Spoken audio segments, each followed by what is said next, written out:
Dans les évangiles, l'Église, c'est le groupe des disciples qui font vie commune avec Jésus, ont droit à un enseignement particulier. Marc 4, 33-34. Collabore à l'apostolat du Maître. Luc 10, 1. Ces disciples ne sont pas une élite. Marc insiste sur leur lenteur à croire. Marc 8, 14, 21. Jésus les éduque peu à peu aux mœurs de l'Évangile. Prier le Père avec confiance.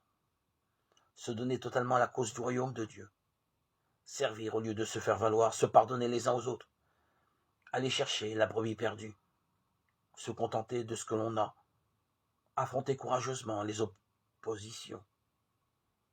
Parmi eux, Jésus choisit les 12. Jésus monte dans la montagne et il appelle ceux qu'il voulait.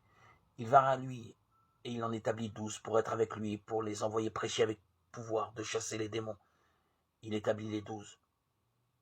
Pierre, c'est le surnom qu'il a donné à Simon, Jacques le fils de Zébédée et Jean le frère de Jacques. Et il leur donna le surnom de Boanerges, c'est-à-dire fils du tonnerre. André, Philippe, Barthélemy, Matthieu, Thomas, Jacques le fils d'Alphée, Thaddée, Simon de Zélote et Judas Iscariote, celui-là même qui le livra, Marc 3, 13, 20.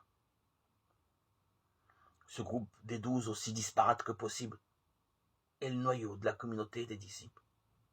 Le nouveau peuple de Dieu sera fondé sur le témoignage des 12, compagnons de Jésus depuis le commencement, témoins de sa résurrection.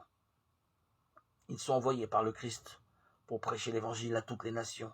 Actes 1, 21, 22, Luc 22, 28, 30, Matthieu 28, 16, 20, Apocalypse 21, 14.